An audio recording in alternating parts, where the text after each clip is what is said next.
Lent 2 last week. So we are on Lent 4.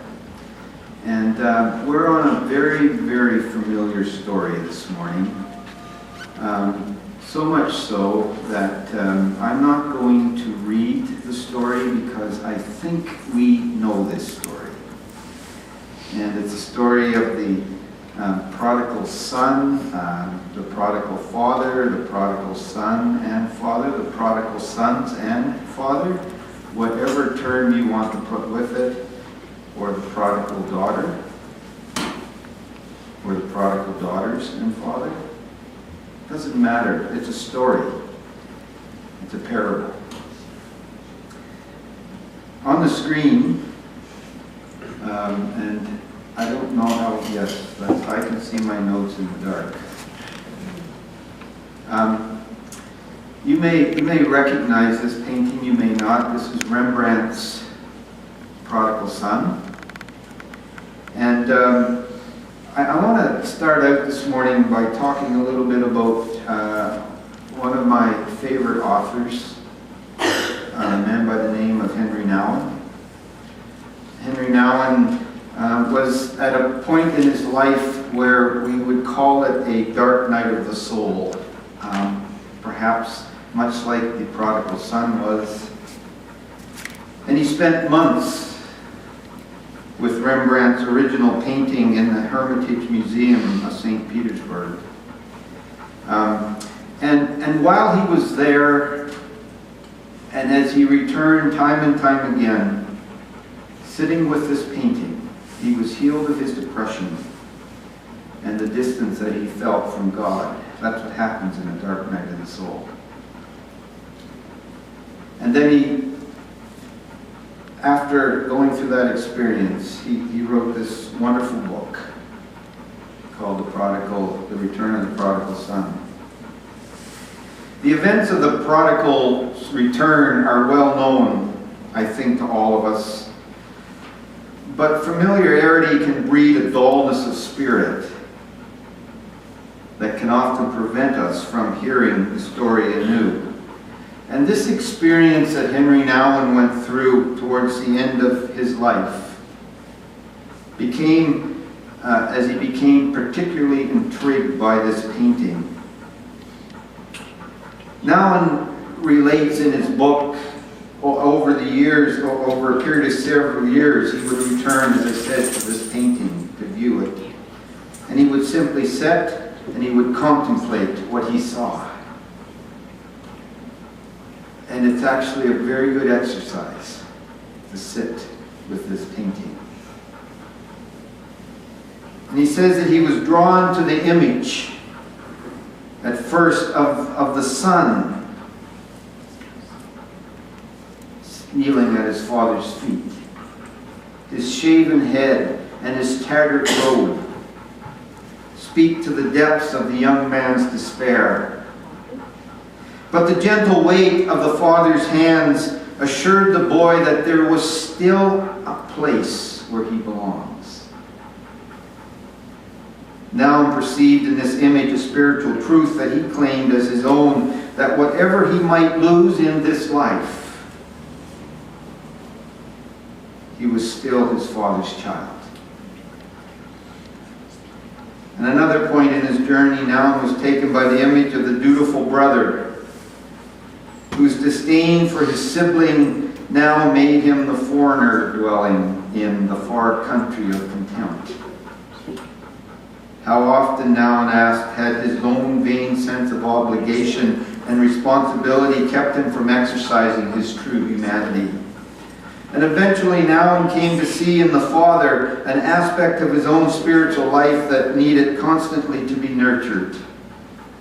The ability to show compassion and forgiveness. To welcome home each and every lost soul with the strong left hand of a father and the nurturing right hand of a mother that you see in this painting. When I looked at this painting, and I I see so many characters in here. Some that aren't directly maybe in the story, but they're there at the beginning. When this whole thing began, this whole story came out of a conversation that Jesus had with the elite and the religious leaders about his less than reputable people he was hanging around with. But we see the Father and we see the Son. We see the dutiful elder son off to the left, distant. We see a Pharisee there. We see a tax collector sitting, looking upon.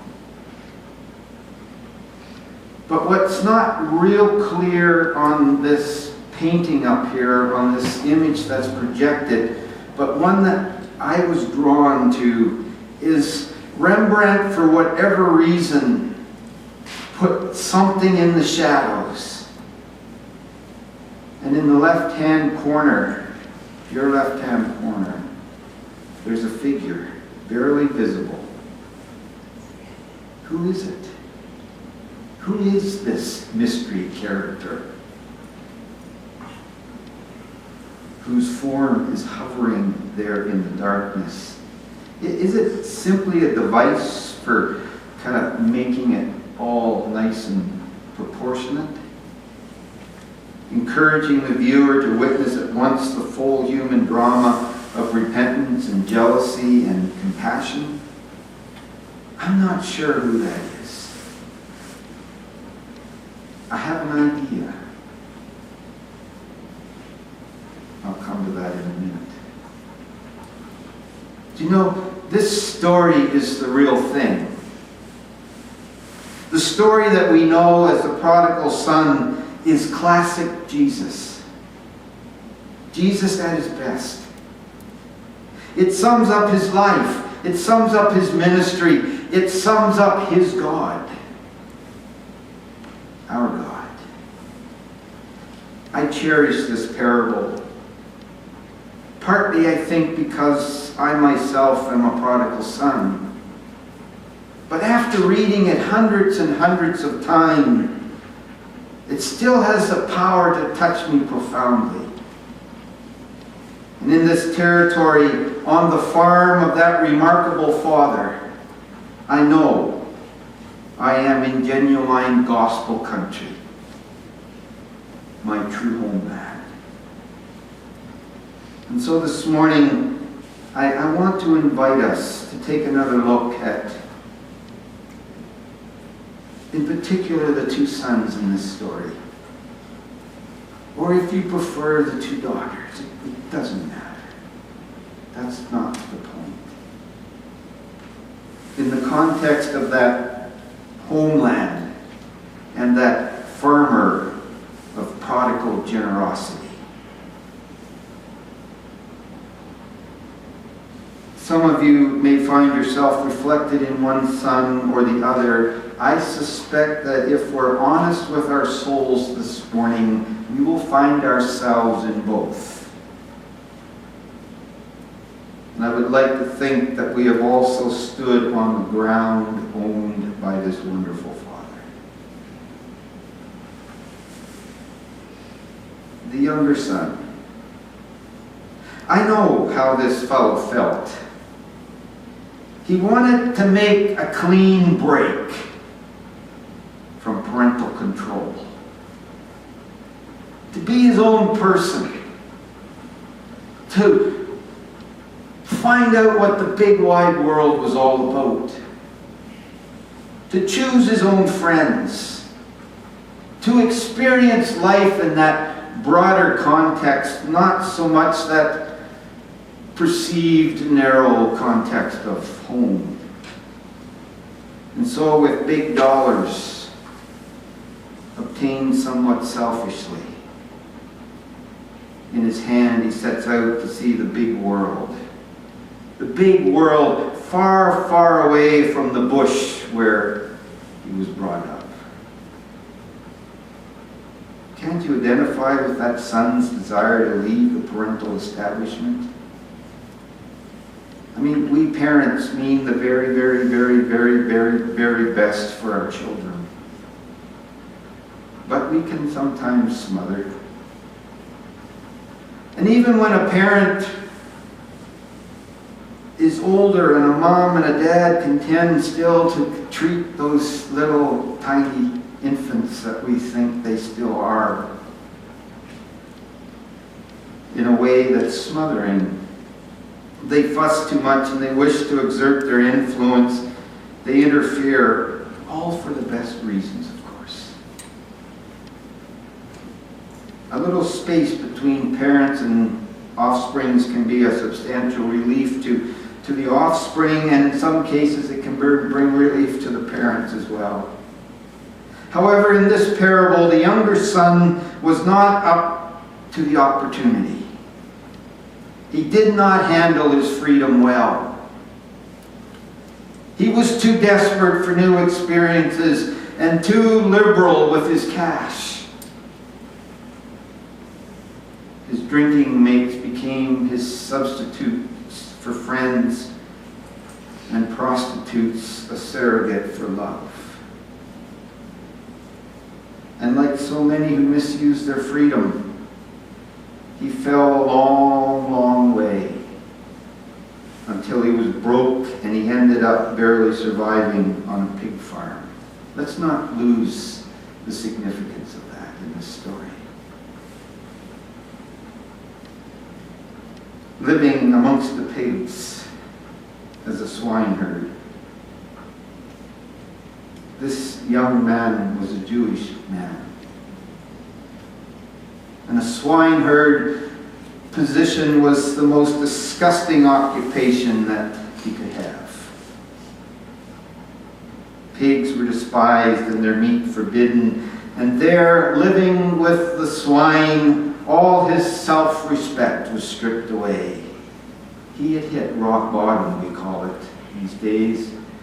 And you know, when BC Teen Challenge comes and shares, we hear so many stories of individuals who hit rock bottom and found a way to get guided back. He was, for all intents and purposes, a useless, filthy, degenerate fool. Now, we may not have ended up among the pigs, but each of us has been failed and fouled by our quest for the wrong things. All at differing levels. We end up far from where we expected to be, not shiny and happy, but discontented and sometimes disgusted. Self-respect can fall down into an emotional equivalent of a pig pen. It really can. And then, as in this story, then by the grace of God, as the Apostle Paul says, but for the grace of God go I. We come to ourselves. And all is not lost.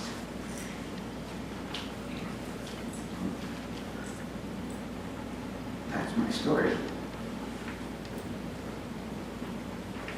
And then there's the older son. What about this elder son of the farmer? I think most of us can probably identify with him as well. Here is one who has loyally labored daily, day in and day out.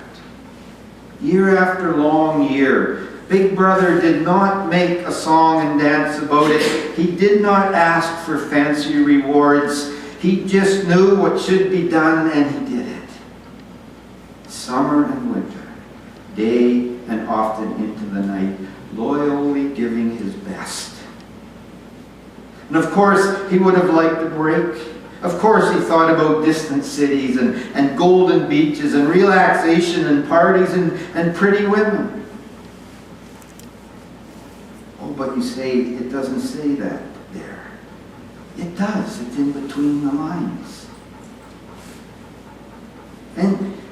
But he pushed that all to the back of his mind. And he got on with his duty. The country depended on people like him. And then his scoundrel brother, who had treated Dad shamefully, cleaned out and disgraced the family with his sordid exploits, came home sucking up to poor old Dad. And what does the old guy do? Runs down Drive to meet the sorry sight, gives him new clothes, fancy rings, best leather shoes, and throws a big party for him. Music and dancing. And the older son refuses to attend. You know, I can empathize with that.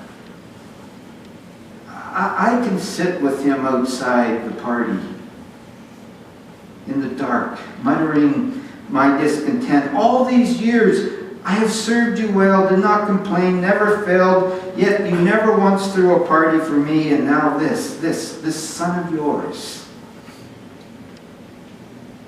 has come crawling home, and you lay all the goodies out for him. Dad, I ask you, what does love and loyalty mean? Does it count for nothing? Think about all the things that we've done in our lives, that we've given and given and given and got pretty much nothing in return.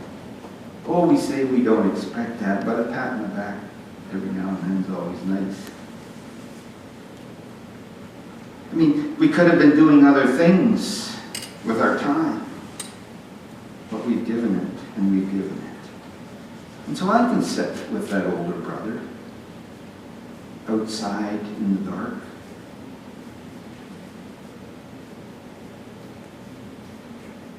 And then there's the father.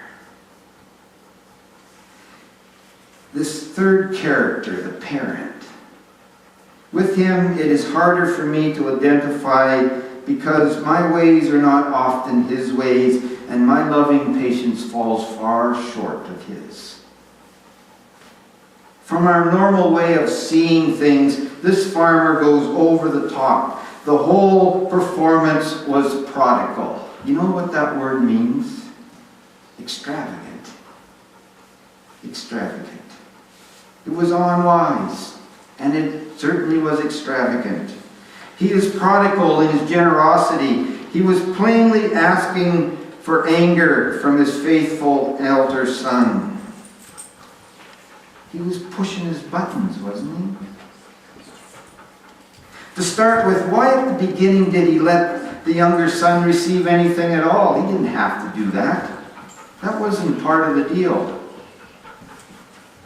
That much freedom and money and responsibility is way too risky. That's not being a good parent. Surely it's not being a good parent. Let him go if he wants to go. Nothing to stop him from going. That's fair enough, but make him pay his own way and to find out for himself the value of every dollar that's spent. To hand over half of his inheritance into this young lad's slippery hands seemed ridiculous. Well, indulgent and irresponsible. Then think about what happened later when he comes slinking back home smelling like pigs. Dad's behavior again is prodigal, extravagant. All that undignified running down the lane to meet him, that hugging and that high-fiving and laughing and half-crying stuff. By all means, cordially welcome him back. Give him a bath and some clean clothes. Give him a strong lecture. I told you so. Inform him that you will give him a second chance. If he proves himself reliable, he can stay on and work for wages. But be prudent, dear sir. Take it slowly. Hold back the new suit. Don't hand out the signet ring. You could say credit card in our day and age. And don't even think about a party until Junior proves himself worthy of such, and worthy to be treated as a member of the family again. But wait, there's still more. This father ignores the teachings of the Bible. Wow. Imagine that. The advice given in the book of Proverbs. He disobeys the religious law, which in Deuteronomy 21:18 says that a son like this one, a glutton and a drunkard, should be taken before the elders of the village and then sentenced to death by stoning. That's what the law says. And so the puzzle of this prodigal father continues even further when in the evening big brother returns home from a hard day's work, tending the sheep or the gardens or whatever it was he was doing that day. The father does not run out to meet him. Belatedly hearing that son senior is home and not very happy, Dad goes out to have a heart-to-heart in the darkness with him and beg him to come in and join the celebrations. In fact, that's where the story ends. We don't know whether he ever came back in. And we don't know much about the younger son either. But the story doesn't end with the younger son dancing, but the story ends out of the party with his good but not very happy son. And that's wrong too. By all the decencies of Jewish law and custom, the angry son should swallow his pride and say, "Yes, sir," and obey. In that Jewish society, to disobey a father's request was to publicly dishonor him. And so this dad had every right and should have pulled rank and severely reprimanded the elder brother. Instead, he remains out in the night, pleading with an angry child. So on this fourth Sunday of Lent, we come to the final questions. What kind of a perplexing parent is this? One who gives us dangerous freedoms? Who permits us to damage our lives rather than be forced slavishly into moral living? One who entrusts us with possessions we might not be capable of handling wisely? Who, when all is selfishly squandered, runs to meet the sinner? Who welcomes the squanderer to the party table? Who stands in darkness with good people who cannot cope with free grace being lavished on the unworthy?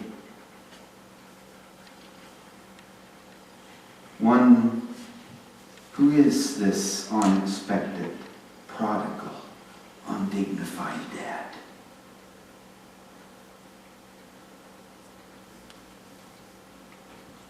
And then what is our response to such a prodigal love? I suggest again that if we look carefully,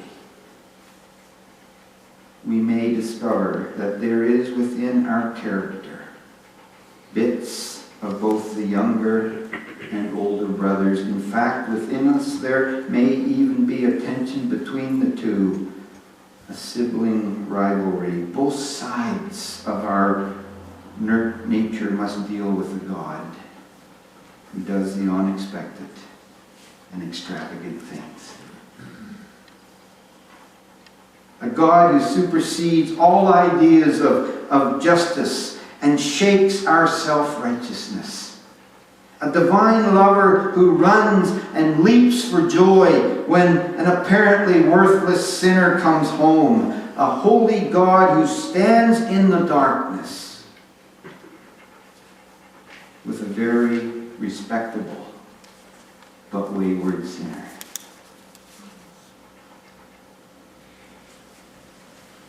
Or maybe this morning you find yourself more connected to the shadowy figure to the left. He or she seems far removed from this story, observing from a distance the Father love the prodigal, but not entering into the experience personally. This person, this prodigal Father, this holy God welcomes sinners and eats with them.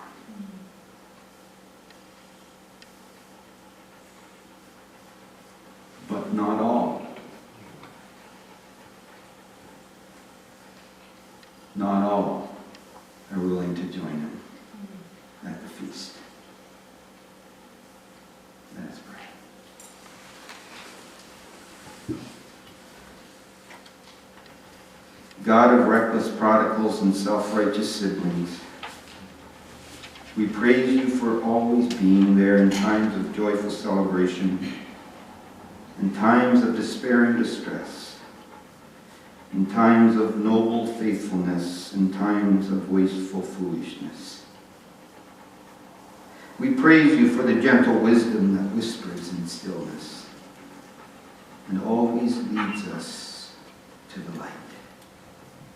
We praise you for your nail-scarred hand always extended for us to hold.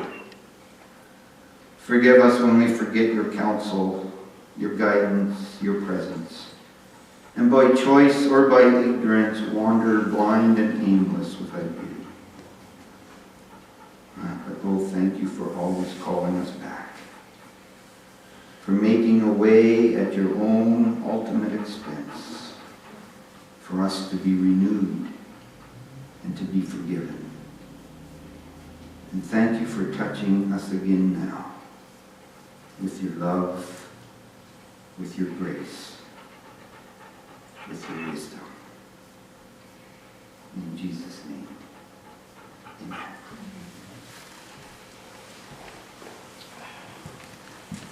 I invite you to join us here at the Lord's table as we celebrate around the communion service. And to prepare our moments around this sacred table, I invite you to listen as Al sings for us.